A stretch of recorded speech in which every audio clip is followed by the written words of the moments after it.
everyone. Welcome once again to yet another episode of Two Noobs Talking. It's episode 109, and with me, of course, are my two compatriots, and Eagles fans, and Phillies fans, and Flyers fans, and Sixers fans. My God, why not? Union, hell yeah. All Philly all the time. John Tracy Wings. And Steve Murray. I'm Matt Craig. I hope you all are doing well. Gents, as we're recording this... Phantoms. There you go, Lehigh Valley. Why not? Why not just raise them all out? Reading Fighting Phils, why not? Yes. So as we're recording this, you got the Eagles like crushing the Steelers. You've got a World Series right now. As we're recording this, the series is tied 1 game apiece. Hopefully, by the time this comes out, we'll be up 3-1 heading into Thursday. That would be really good if we were up 3-1. But we'll see how that goes. I got I'll go for it. Yeah, why not? But we'll see what happens down the road. But in any event, Steve, how you doing, man? Outside of that, I'm trying to figure out why it took me 20 minutes to explain to my son why The Mummy Returns has nothing to do with Indiana Jones. But other than that, I'm doing good. Thumbs up. There you go. He's a smart kid because 20 minutes, I mean. Yeah, I was like, well, it's not Indiana Jones, isn't it? It has nothing to do with it. But the guy looks like Indiana Jones. No, he doesn't really look like Indiana. But he has a kid, and there's a woman. And I'm like, so? And he's an explorer. So 15 minutes was it being a kid. Yeah. That's awesome. Johnny, what's going on with you, man? How are you doing this afternoon? There's a whole lot of baseball and football and stuff. Oh my gosh. Yeah. I just got home and it's wild. Happy birthday to the stepson. There you We go. did everything. Oh, happy birthday. We had fun. Yeah. Good. We awesome tired now. Yeah. That's the thing about like when you head into like a Sunday afternoon, you realize just how tired you are from doing all this stuff. Yeah, this was so much easier when we were kids and people were doing it for us. But when we have to do it for them, right? Man. It's not good at all. Yeah, exactly. It's just not good. I got at up all. early and was mad at myself. It's almost like you want to sleep in. Yeah. Yeah, I was like, you're an idiot. Like, why are you food shopping right now? What is wrong with you? You could have done this at 11. At least you had a choice. I didn't have a choice. I had to get up at 6 o'clock this morning. Oh, I'm sorry to hear that. At least it was a home game. Well, at least it's not that bad. How Did far we get a is it win? from where you are? No, we was just just not gonna get it, unfortunately. Ah. Hey, since tomorrow is Halloween, I wanted to ask you guys, do you have like memorable costumes you've worn for Halloween before? Ah, that's Absolutely. Good. I dressed as Luigi and shaved my own mustache off for a fake mustache. And I haven't dressed up since because you just can't beat that. Too funny. I did 2 that I remember specifically. One was Sherlock Holmes. That's old school. So I had like a wood cigar with the fedora and the whole bit. So I was kind of walking around with. He didn't smoke a cigar. I thought he did. He had or a pipe. The pipe. Might have been a pipe. pipe. Yeah, might have been a pipe. And so I was kind of walking around with that. And then not that long ago, probably when the Phillies won the championship, I was, of course, with you, Steve, and your wife. Had the Halloween party at your place, and I was Chase Utley. Playing Chase Utley with a goatee. Little Chutley? Go figure. Little Chutley. Yeah. It was John's boy. There you go. Yeah, we love Chase Utley. Chase Utley's great. Yeah. Yeah. Everybody thinks I hate him. I just like him. Exactly. Was there a favorite one of yours there, Steve? What do you think? I've got a couple that were memorable. One year I was Ace Ventura. There you go. I can't believe I missed that.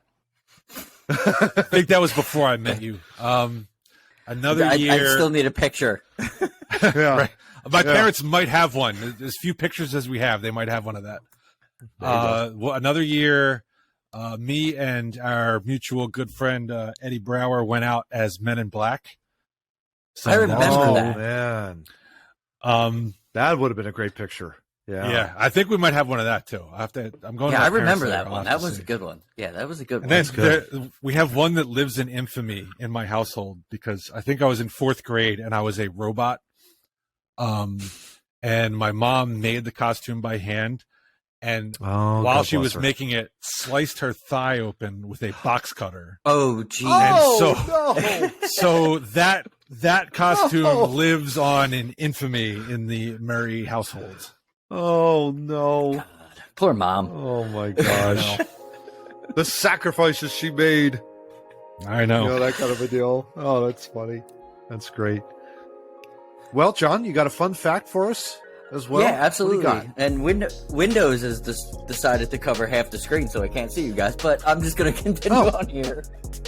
So, to one of our topics, I did a little research on this. Yeah, I could see that.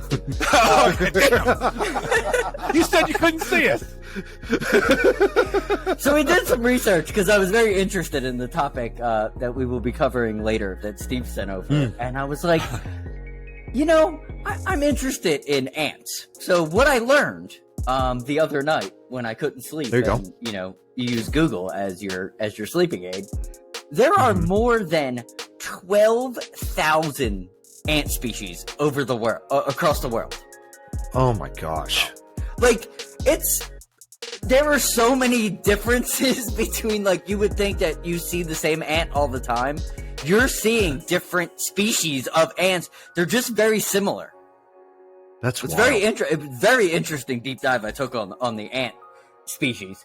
I would say in our area, I probably see somewhere between 3 and 4 different species. They're like the little tiny ones, and then sort of the medium-sized ones, and then they have the big carpenter. Yeah, you have the really big Or the ones. Yeah. the really big ones. Yeah. There's like 20 in between those 3, from what I was reading. Oh my gosh! So it's Wow. just like, and if anybody knows anything about Texas, we have fire ants down here. Well, I actually have a fire ant story. I got bit in the ass by a fire ant. Oh my He gosh! crawled up my leg and bit me in the ass before I could get him. So it was like a race. Like, he started climbing. I'm like, Damn it, I gotta kill this thing, and he bites me right on the butt. Oh. Oh my gosh! I was so mad for days because it stings and it hurts. It's not fun. I heard I was a just gonna story say. once about ants. I think it was an ant colony in Africa. Although, given the nature of the story, you would think it's Australia because everything deadly lives in Australia. Yes. Ants Yes. like actually carried away an infant. Just my God! 'Cause, you know, you get enough of them, you can lift that much weight. You can It just wouldn't- lift up that many. It wouldn't shock. Yeah. It wouldn't shock me. No. Yeah. They're all working together. Yeah. Why the heck not? Right? Freaking scary. That kind of a deal. Yeah, they are. Yeah, just nuts. Well, gentlemen, why don't we just dive right into topic 1, as we always do with Two Noobs? And yeah, we're going to represent a little Philly action. Why not? I would say John's the this only one 12. I was Nope. well, yeah, but he's still representing the city of Philadelphia with an undefeated team. Why not? I would say this 12 team playoff format, guys, has been a huge success. First year they're actually doing it, obviously, in the MLB.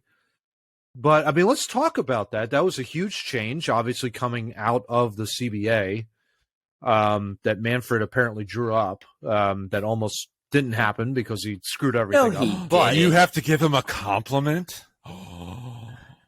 I guess. I don't That's know. speechless. I suppose. I am. I'm speechless. I don't know what to do when somebody actually does their job. Yeah. Yeah, I have to report that I figured out Windows 11 how to stop that really stupid thing that comes in all the time. I figured it out. I'm now Love good. Love it. But I can see let's talk half about of this. Steve now. Oh, there you go. So let's Thank you. I appreciate you. let's Such a good friend. let's talk about this, gents. I mean, think about Yeah. it. Like 12 teams. You've got the Phillies, who made it in as a 6 seed. They represent the National League. Woohoo! In the World Series, going up against the mighty Houston Astros. very, very good playoffs so far. John, go to you first. What do you think of the new format and everything in that regard? I was really late to the party, like when the playoffs started. That's when I remember asking you guys, like, what the hell was up with the new playoff format? Because I thought when they made the playoffs, I'm like, oh, this is gonna be months. Like, I gotta months and months and months. This is because that's the way the playoffs used to be. This was cool. No, I enjoyed this more so than the 08 run, because the 08 run made me feel, looking back, that thing lasted forever. Well, like each series was forever, and then the next series was forever, and then we finally got to the World Series. And thank God we won that year. But it just seemed very long. This one was short and to the point, and I liked the new format. I hope they keep it. I really do. Yeah, I think it's here to stay for a while. I have bad news for John. I don't think this has anything to do with the new format. The reason it hasn't taken as long is because they got fewer off days in between because of the tight schedule, because spring training got effed up by the labor. Well, we need to do that again then. Just cut spring training. It seems to work. Yeah, exactly. Speaking of another thing that's entirely too long. Right? Yeah, exactly. Spring training seems to go forever. Steve, what do you think of the new format and everything? Wild card round, division, etc. I'm good with it because it gives more teams in the league more time to be invested. It gives the fans of those teams more time to be invested in their team because they have a chance to get in. Whereas, in previous years, you didn't have that opportunity because, you went 80 and you're out. But if you have a chance for that third wildcard spot, we'll continue to follow the team closely because maybe you're going to get in. And the reason we're talking about this is because all the people who are whining and complaining that the 111 win Dodgers and the 100 and whatever win New York Mets and Braves all lost before the NLCS. Like the chokers that they are. Exactly. And my response to that is, when we had a 102 win Philly team back in, 2011? Yeah. And we lost in the wild card round or whatever it was called, the division, I guess the divisional series, right? To the Cardinals. We weren't complaining. We weren't blaming the playoff format. We just they beat lost. Our ass. They did. Yeah. They did. Yeah. We lost. Big deal. But, people are like, oh, the Dodgers and the Braves. If you're that good, you should be able to win 3 out of 5 games. You would think. Yeah. Just saying. What is with the best of 7? Where did that come from? That just seems excessive. It really does. That's been around for. It really does. It's interesting because that's been around forever. You could go back to even the 30s, even the 1920s. They were even doing best of 7s. That's just crazy for a long, long time. But yeah, best 4 out of 7 to win the championship. I have no problem with 7. I have no problem with that whatsoever. I'm okay with the championship being 7. I don't think I don't think everything needs to be 7. No, I agree. I don't think it needs to be either. The championship I'm totally fine with because NHL, the NBA, and Major League Baseball have all taught us that 7-game series can be fun for the championship. But I don't think you need a wild card. If you want to do the NLCS 7 games, that's always been. I'm perfectly fine with that. But with those play-in stuff, it can't be 1 game, and it sure as hell can't be 7. So we should fall in kind of where we're at now. Yeah, it makes more sense. What I was just really going to say funny? you have. Yeah, go ahead, Steve. Go ahead. The whining I heard was, the Dodgers and who else had the bye? The Braves. The Braves did. Mm-hmm. Yeah, the Braves. Yeah. The Dodgers and the Braves, they had, buys into the wild card round. And so they lost momentum. The playoffs should be structured to give them a better advantage because they had, the best records. I'm like, you already got a freaking bye in the second round. Rest is the best advantage. You have more home games in the series than the other team. What more flipping advantage do you need? Yeah, seriously, exactly. The whining. You can set stop. and you can set up your rotation as best you possibly can. And and rest. it's like rest as an athlete. Rest is the greatest gift. Yeah, especially when you're going into a run, however many games it is to win a World Series. They start over. Like Rob Thompson doing that whole thing. It started out this many wins, and now we're at this many wins. Now we're at this many wins, this many wins. It's a different – so rest is the best thing for that. Set your mind right. Get away from it for a minute. You get your ace in game one. What more do you That's have? how you get – what more do you want? Yeah, exactly. I mean, in the play-in round, the team that wins probably had to use their ace to get through – and so they can't start them in game one. You're going to be at a disadvantage potentially going in there. I mean, it's kind of hard to fathom. Yeah, exactly. Kind of hard to fathom there. And by the way, I just love the. Go ahead. Yeah, go ahead. No, I was just going to say. Probably the biggest thing for me would be the fact that you had a 5 and a 6 in the NL. Make runs. They were making huge runs into this. And, both were kind of like middling, trying to figure out the position. The Mets are the Dallas Cowboys of the Major League Baseball. I mean, I don't care about you. Anytime you talk to a Mets fan, they think like they're the greatest team ever. They're going to win the World Series every single year, and yet they choke. I think like it's more dogs. Yankees, but yeah. Well, yeah. I mean, it could be. That's why I hate the Mets. Yeah, exactly. The Dodgers are probably worse, I would think. I don't know what to equate them as. They're more like the Atlanta Braves, probably the 1990s. They get in, they win all these division titles, and then they can't get in the they get in the playoffs and they stink. So there's that. But it's really just about getting in and getting hot. I heard that a lot from Jim Salisbury and the Phillies talk, and that's what the Phillies have been. They've gotten in, they've gotten hot, and now my fear is they're hopefully not going to run out of gas. That's my fear here because it's like, you got Houston coming here and we're going to be loud. We're going to be vocal in, the series for sure. We'll see how they hold up. I mean, that's the thing. It's going to be, is our pitching going to be able to hold up against their starters down the road? But I think this playoff format is terrific. You've got an opening wild card round, best 2 out of 3.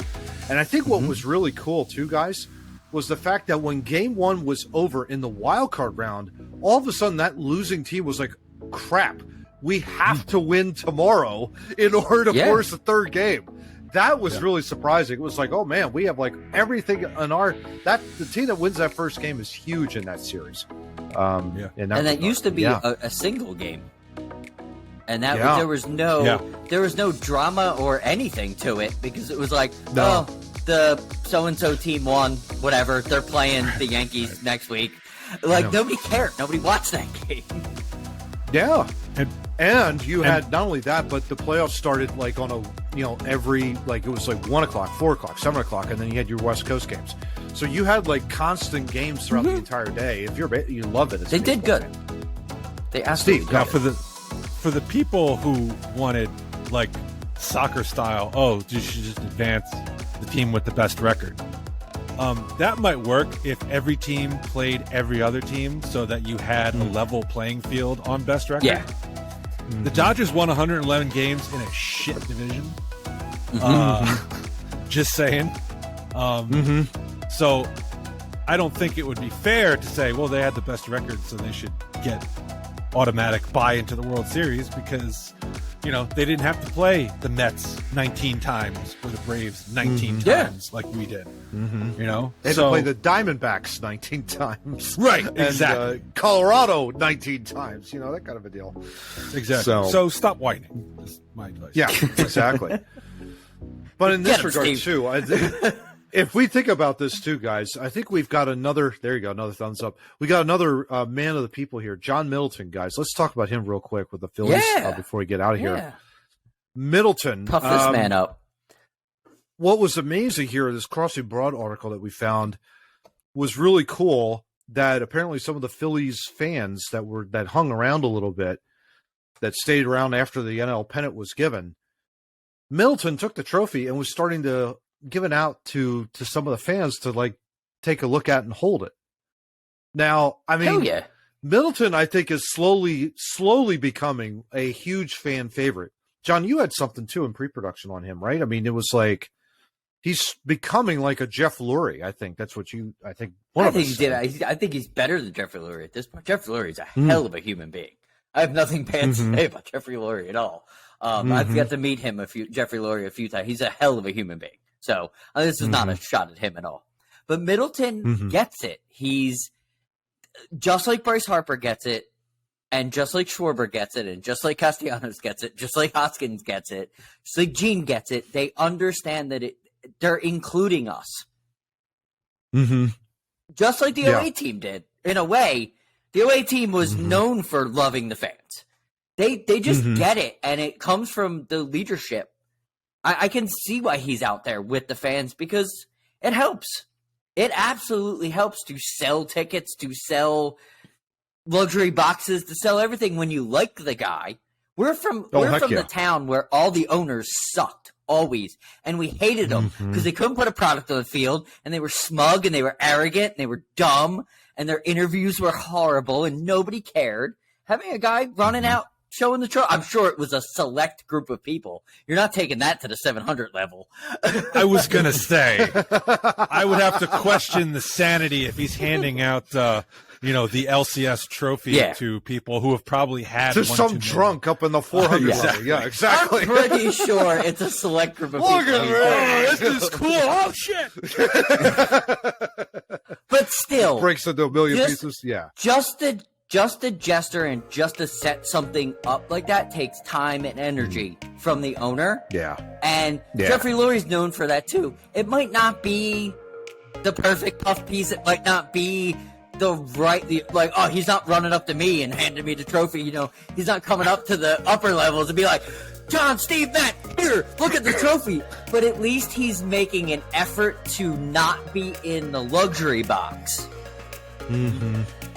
Exactly. That says something. That helps the fans become better fans. Yeah. Kevin Kincaid in his article, guys, writes this about John Middleton, guys. Just want to get your reaction to this. He could be a douchebag owner who sits in a luxury box, but Middleton, is not that. He's always down around the gates and concourse, chatting with Philly supporters, bringing them up to his suite. Can you believe that? Giving them food and drinks and just being a good dude in general. Stuff like that goes a long way in this town. Shout out John Middleton. I hope he's 4 more. We're getting that effing trophy back. Yeah. He absolutely is. Yeah. He's not ready for on the dark horse. Hey, random guy, come on up. Come on up. Yeah. Who might be sucked to the game by his wife and hates the Phillies. Yeah. But it really is something else. I mean, it's great to see the ownership. And I think he's majority share owner, if I'm right on that, right, yes, Johnny? I think he's that. He has been buying. He's been buying shares of the company for the last 20 years. When I first heard about him, they were talking about him on WIP. He had always planned to be the majority owner. It's just with the Phillies, you need a plan to become a majority owner. It's not like the Eagles where he could just go to one guy and be like, hey, I got your $350 million or whatever. He had to get to know all the families involved, and they weren't willing to sell until those owners passed away.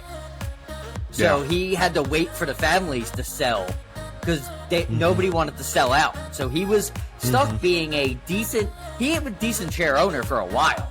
But he had to wait and wait and wait and wait, and finally he's getting there. I don't even know if he's fully I don't think he fully has control of it, but he has enough now to where he makes decisions. Like he's the majority shareholder, yeah. Yeah. So good on him. Yeah, hopefully Phillies pull it out this week. But yeah, what a great owner, and future's definitely looking bright. You got a good young kid coming up, Andrew Painter, out of the farm system next year. So we'll see how the Phillies do next year. But for now, go Phillies on the Two Noobs side, that's for sure. Really, John? You're just trying to keep it light on a Sunday? Is that what you're trying to do? Yeah. Really? Yeah, just trying. Okay. Well, there you go. Why not? All right, guys. Well, why don't we head on to topic number 2? And this is some really, really good news. Topic number 2. New York Supreme Court, gents. In good news, really, to be honest with you guys. Let me clarify really one news. thing, because you probably don't know. In the New York state court system, the Supreme Court is not the top of the chain. The New York Supreme Court is I guess you would be the equivalent of the Pennsylvania Court of Common Pleas. Okay. That makes the sense. first court you go into. Just for everybody listening, because you hear Supreme Court and you think like U.S. Supreme Court, like top of the it would be the top of the game, yeah. Food chain. Top of the food chain? And in New York, maybe it's the state's version of the Supreme Court, but it's actually not. It's like Interesting. entry-level court. But proceed. Well, here, in other words, there you go. So New York Supreme Court orders New York City to rehire, pay back wages to unvaccinated city employees. This made us jump for joy. Pre-production. Woohoo! The New York State Supreme Court has ordered New York City to rehire, pay back wages to government employees who were fired for refusing to get vaccinated against COVID. The city health commissioner issued an order in October of 2021 requiring all city employees to be inoculated against the virus. Later, the same health commissioner issued a similar order for private sector employees. Wow, didn't realize he could do that.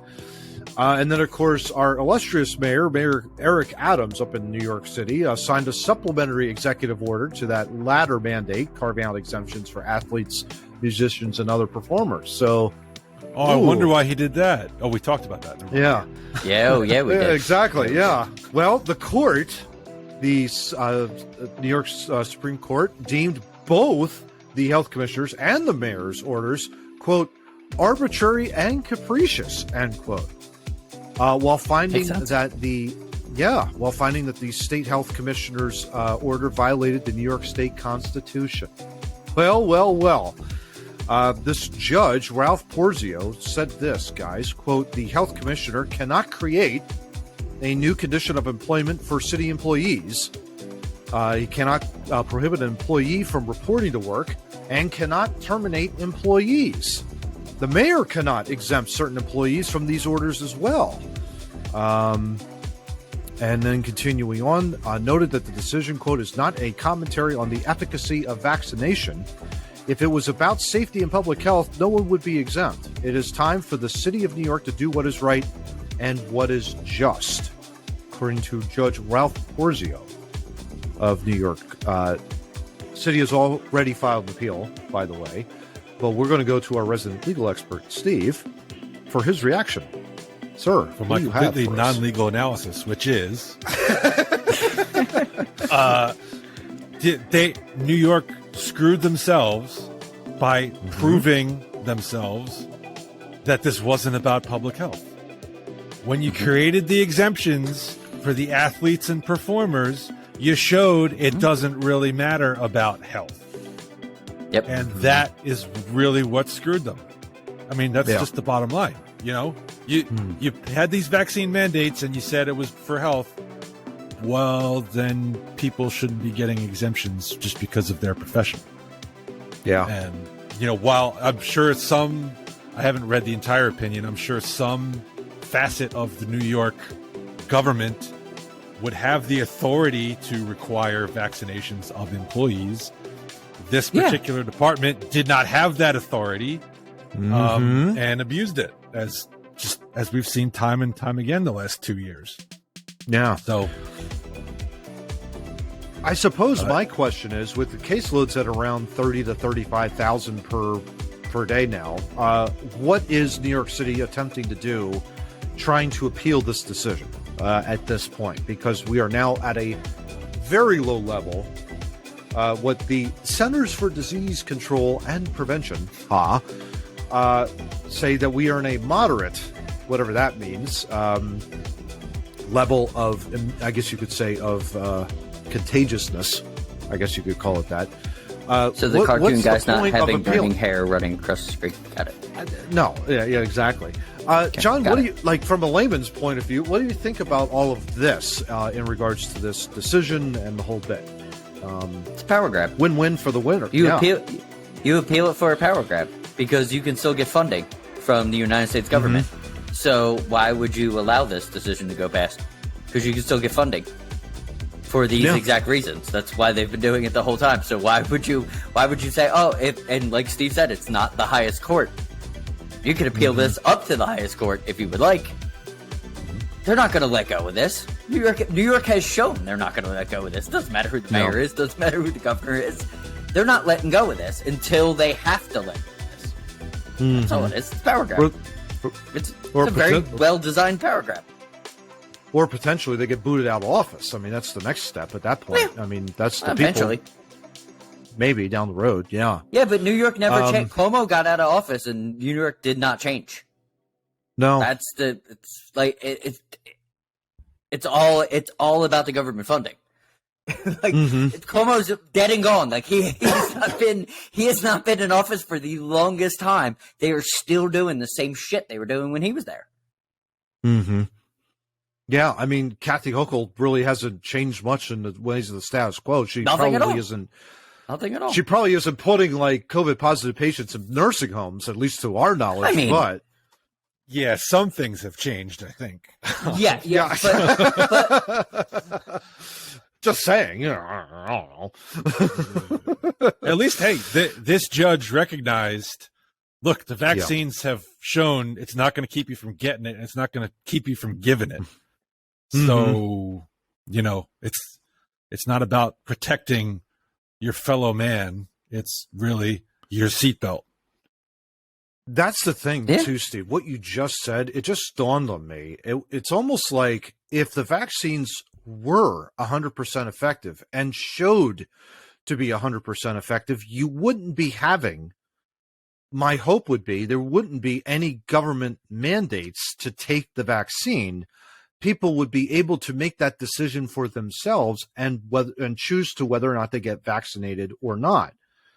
That's the thing. This is a personal decision and a personal health choice, I would think.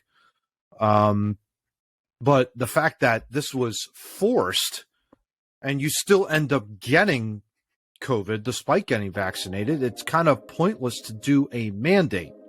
Like, what's the point other than you're trying to get a quota? A private company would have the right to say you can't work for us if you don't get the vaccine. Absolutely, it's within their right, whether it's right or not. Again, the government probably has within their state constitution, somebody probably has the power to say, all right, to work for the government, you got to have a vaccine. But one, it's got to be the right branch of government to say so. And two, you better have a damn good reason to force people to take it. But obviously it's not, because as Matt points out, it's not 100% effective. And I think more importantly, it's not preventing you from spreading it. I mean, when you go into school and they require certain vaccinations, it's because they don't want you spreading polio, right? Yes. Yes. So, we need you to take the vaccine so you're not spreading COVID. Well, the vaccines don't do shit to prevent you from spreading COVID. So, what is the point of the mandate? Those are the two things that I think New York lost on here, and hopefully will continue as the appeal process goes on. Yeah, it's not just that too, Steve. I was just looking here at the article that we're referencing. There's a couple more links. One of them, quote, New York court suspends vaccine mandate for Department of Education workers. So to your point, there's already a suspension of a vaccine mandate. And then the second one, New York City mayor announces city will appeal judge's ruling blocking toddler mask mandate. So apparently there was another court decision. That might be something we'll have to take a look at later, where they were saying with toddlers, you guys both have had them, obviously, being fathers, but I mean, kids that are like 3 to 5 years old, Yeah. Right. Yeah, Thank but God I mean, not during 3 to COVID. 5 years old, they're wearing masks. I mean, that's ridiculous. That Good luck getting when them the to follow science, Yeah. when the science, Yeah. that's the thing. When the science says that this doesn't affect kids between 3 and 5, what's the point of throwing a mask on? You know, I mean, and we've been down this See, road before. it. Power grab. I had a exactly. problem. I have a problem with that argument. Well, it doesn't affect the kids. Well, okay, Yeah. that's probably true. But the kids could still get it and then give it to people who it would affect. Yes. So I Yes, can see and- some and- logic behind keeping kids from getting it, even if they're not going to get sick from it. But Makes sense. forcing a toddler to wear a mask, like a 3-year-old to wear a mask. Yeah, good that luck. you're screwing them up in many different ways other than just trying to keep the mask on.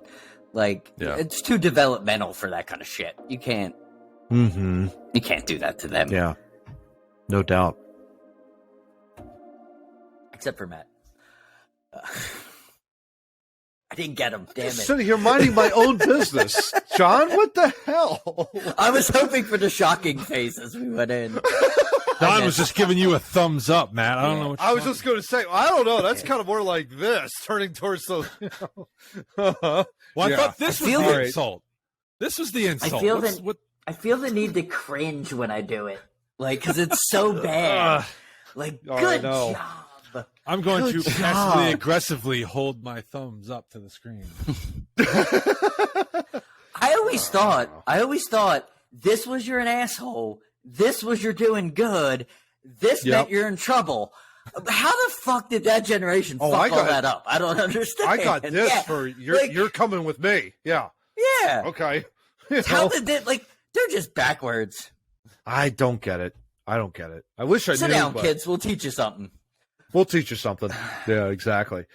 All right, guys. Well, third topic here, episode 109. As we Speaking of move teaching on, them something, Exactly. good Lord, college enrollment, guys, falling for a third straight school year, which I absolutely love.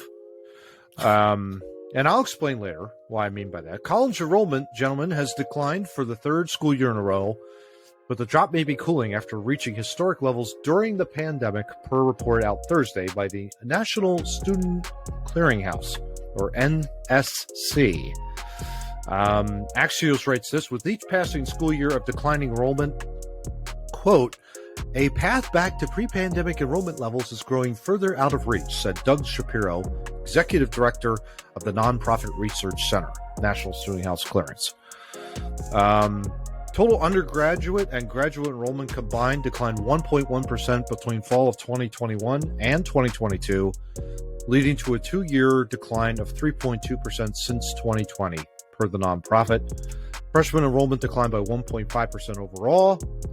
Highly selective institutions saw the largest drop of freshman enrollment, with a 5.6% decline compared to a 10.7% gain in the fall of 2021. Historically, black colleges and universities and primarily online institutions were among the few categories of schools to see an enrollment increase. How about that? Good. Which is good. Yeah, which is great. Community colleges. You want to see enrollment in. This is a bad thing that it's declining. Just so everybody, it's not like this isn't a good thing. This is a bad thing that they're declining. Higher education is important. Yes and no. That's going to be my point later. Yes and no. Final but any point before increase in higher education is good. Yeah. Final report before we talk about this, gents. Community colleges saw the smallest declines in enrollment, posting a 0.4% enrollment loss compared to fall of 2021. So to me, that says community colleges are holding pretty steady, but your higher end schools are starting to drop off. Now, John, what do you think could be the reason for that? Let's surmise that. Let's think about this for a minute, gentlemen. One would be definitely higher cost, I would think. Number one. Dun dun dun. I'm shocked. Why don't I bang my head every day. Why don't I own a Porsche? Why don't I own a Porsche? Why don't I own a Porsche? Here's the reasons why. I can't afford one. Yeah. Yeah, exactly. I would ride in one every day. I can't afford one. Yeah, I'm too busy paying off one that I've already signed up for, basically, at that point. What I'm saying. John, what do you think of this? I mean, you're right on the money in saying that over the last 3 years, it's not good to see higher institutions lose enrollment, but there are problems with this, right, at the end of the day. But any growth is what I meant. Any growth of higher education. You read the couple that we're seeing community college stay the same, which is still a college education. You're not. No job is going to, really. No job is going to. If you do a really good interview and you have a 4-year degree from a community college, you have the same 4-year degree. They're going to take the person they like that interviews well. They're just not going to be like, oh, he went to Temple, 4 years for this, and this guy went to, Bucks County Community College, but this dude interviews far better than this guy. It's not as selective as it used to be. They're looking for the best candidate, and hiring practices are getting better, just like baseball formulas are getting better, just like football formulas. People are learning and growing. So you don't necessarily need the big degree. I mean, there are certain things that you do. I mean, Steve couldn't do what he did if he did not get his law degree. He wouldn't be allowed to practice law. So he had to do that. They don't just let you walk in and practice law. It's not a thing. Yeah, but I'm saying, like, went on a full ride for a scholarship and then said, you know what? I'd rather go back and go for law. And then that's how smart. That's how smart that man is. That's all I know. Exactly. But there are so many other options. Trade schools have been shit on for years, and what has happened in the United States, the value of trade and the work has fallen off because people aren't being directed to trades anymore. We don't have as many carpenters, plumbers, welders. Everybody would hire a welder right now. If you're a certified welder, you can get hired anywhere at any time because they are very scarce, because it's a trade that got pushed off by you should go to X school in political science, and that's what you should get a degree in, because there's plenty of work out there for that. But the dude actually likes to weld. You could have sent him to welder school and he'd be, making $100,000. Traveling welder makes a ridiculous amount of money, and they can't find them. I think you see it nowadays where everything has been more on the technology side of things. But the moment something breaks, the person that has gone to a tech school or that has a business education doesn't know the first thing on how to fix it. They'd rather hire somebody to go out there and to fix it for them, and they'll pay them that. But a DIY guy, forget it. You're never going to see that anymore. It's very, very rare. It would seem to me.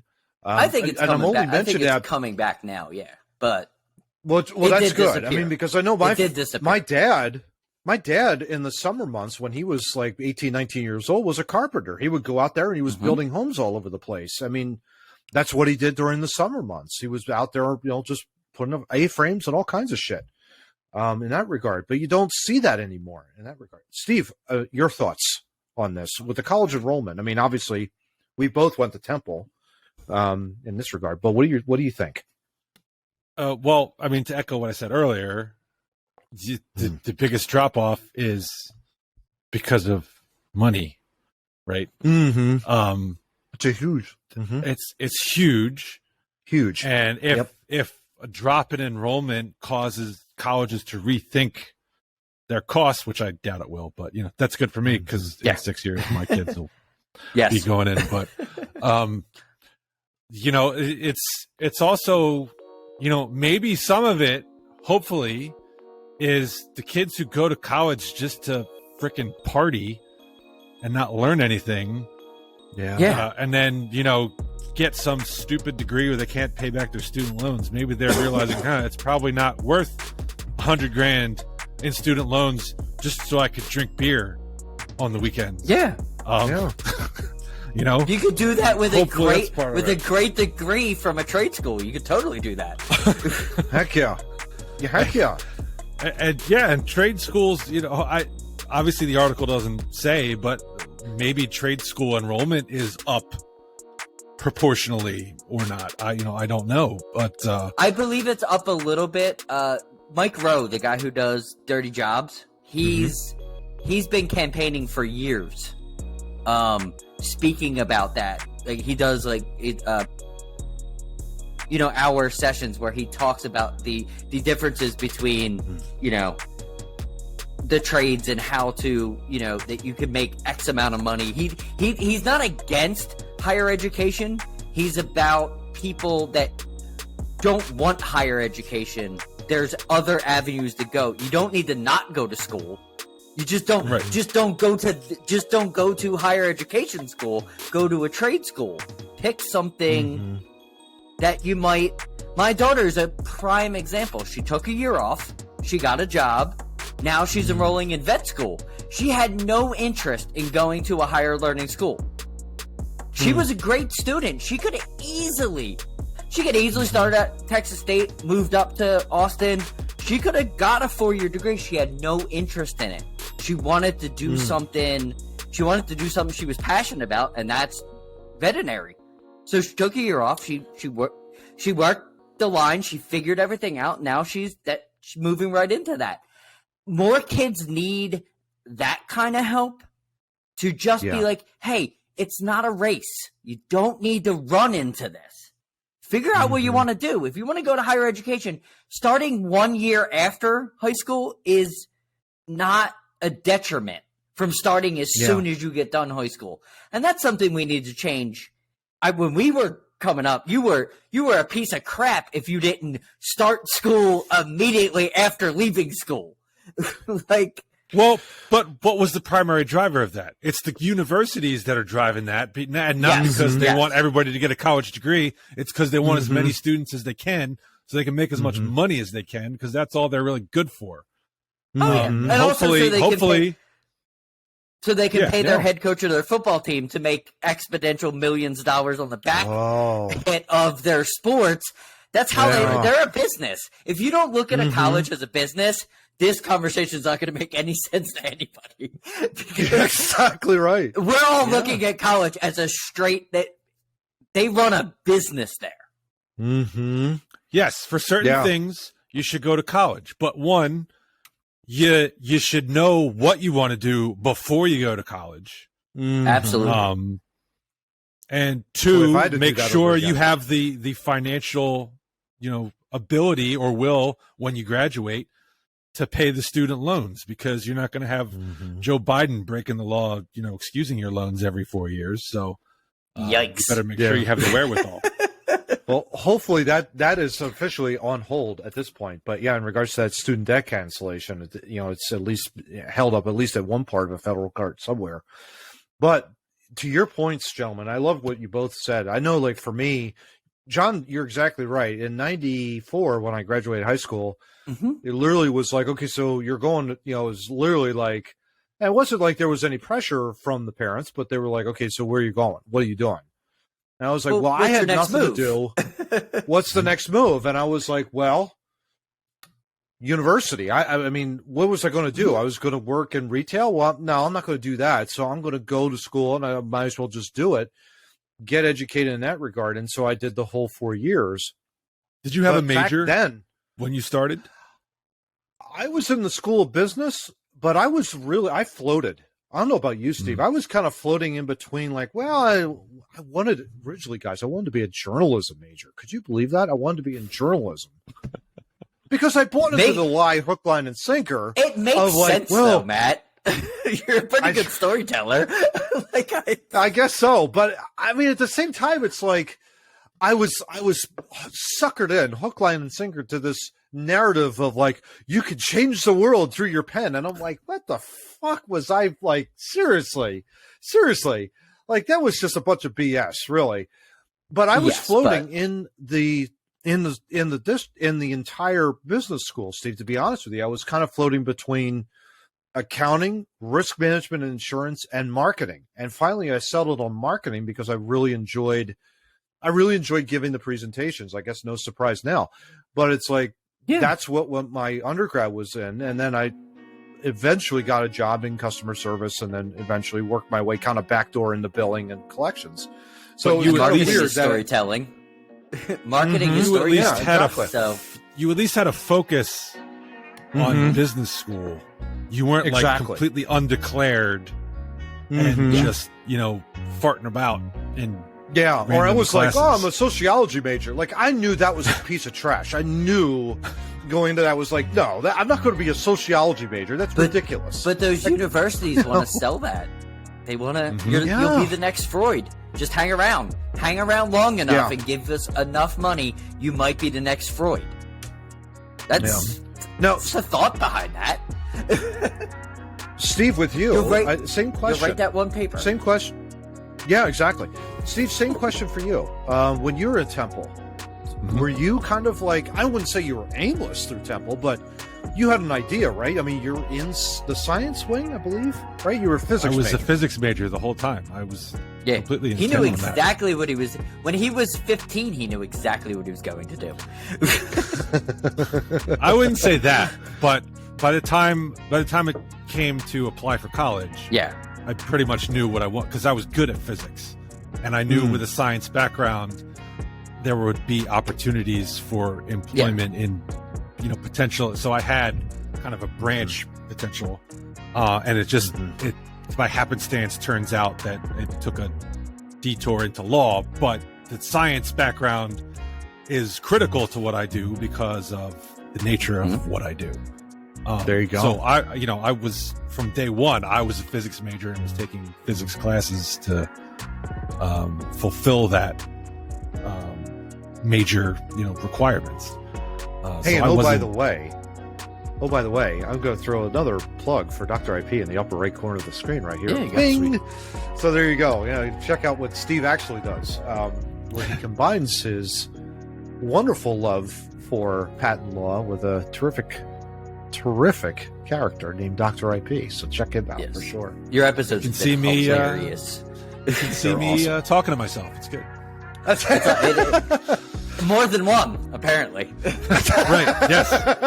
Well, there were three this time. Yes. That's right. I love you broke out in the song.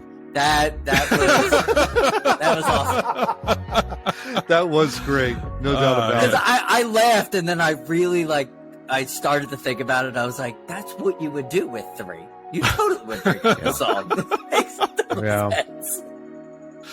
Yeah. Good shit. All right, guys. Well, here we go with topic number 4. And we're just going to have to really, if you have a young kid, spoiler alert, you're going to have to look away in 3, 2, 1. PDMA! God, what the hell?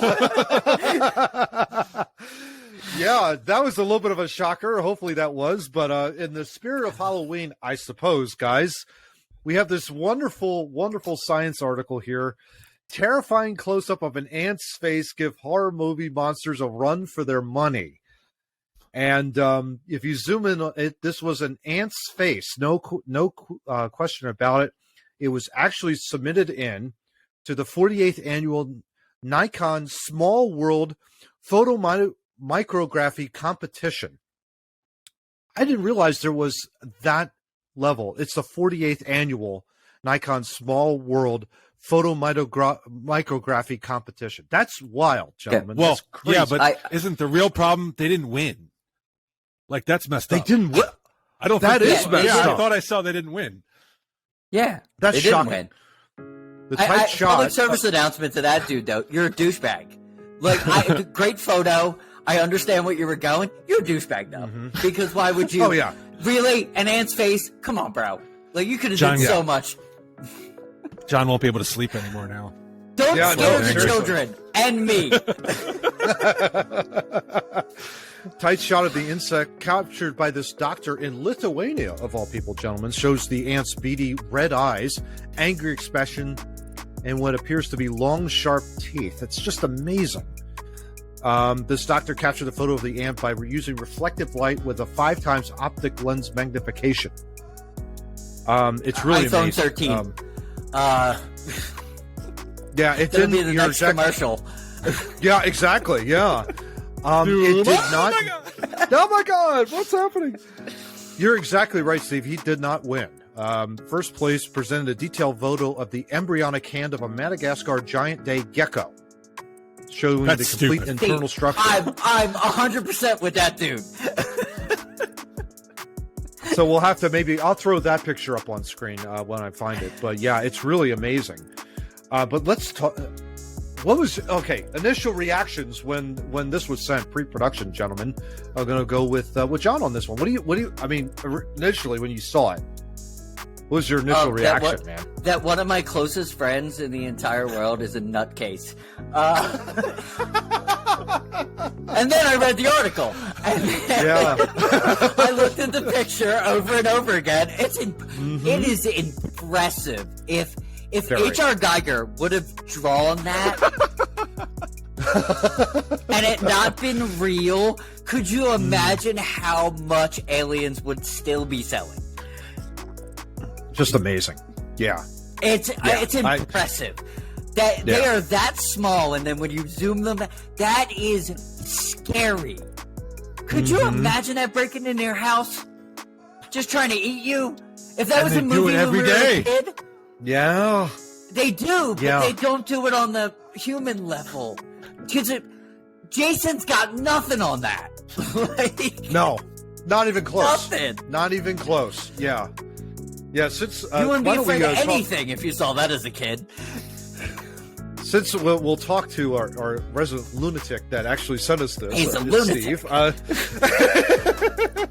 What do you think about this? Your thumbs up.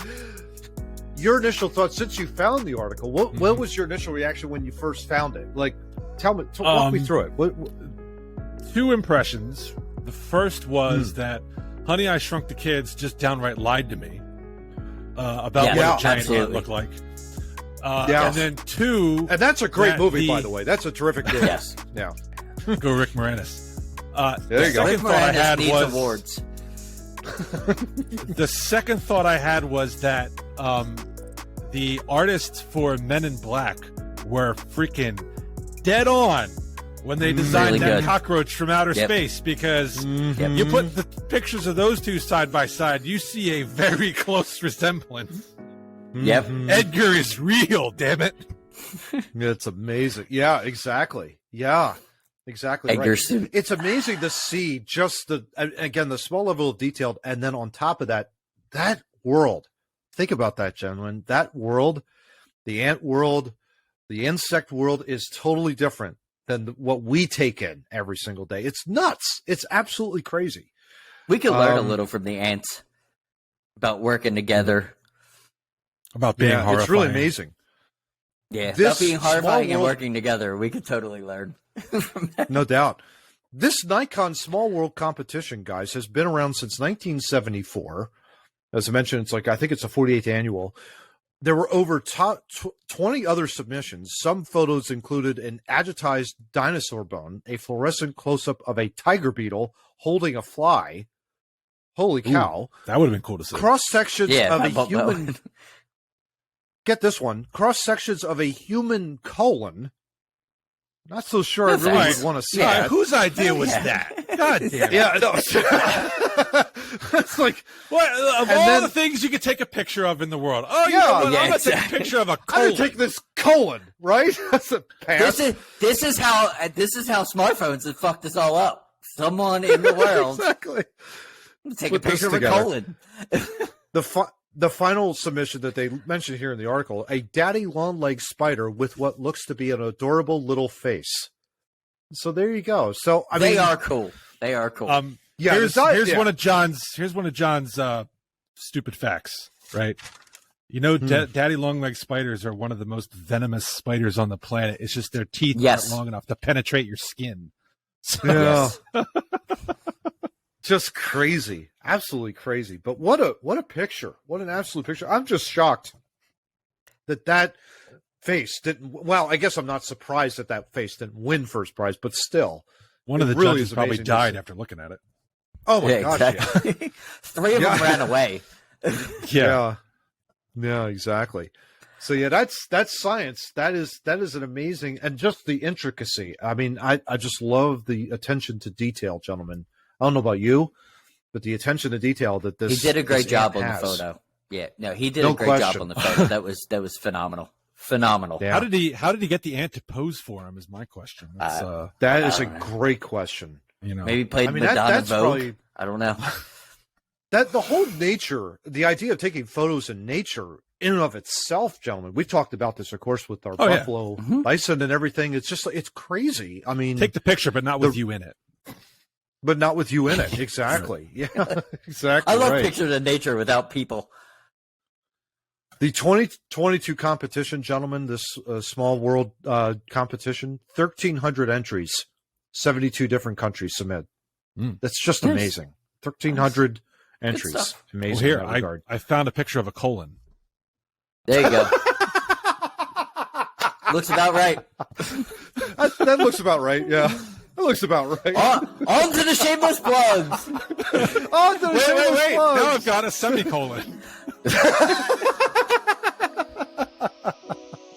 That's why I was trying to get to the shameless plugs, guys. There you go. Quick, before he does something else stupid. Before he does something stupid. Yeah, exactly. Well, guys, that is the end of the episode 109 of Two Noobs Talking, and let's move on to our shameless plugs. But not before, gentlemen, as always, love to be able to sit and chat with you as we always do. John, where can people find us out there on Two Noobs? Nowhere, we're lazy. Facebook, Instagram, TikTok, Clapper, Twitter. Matt is worried if I've ever Little seen him. videos that will always lead us to our main YouTube channel, of course, the Two Noobs Talking podcast, or Two Noobs Talking, I guess. Like, share, subscribe, get notified when our episodes drop. Wednesdays at 7 p.m. Eastern. On the Audible side, Steve? Is it okay if I do Audible as Edgar suit from MIB? Please.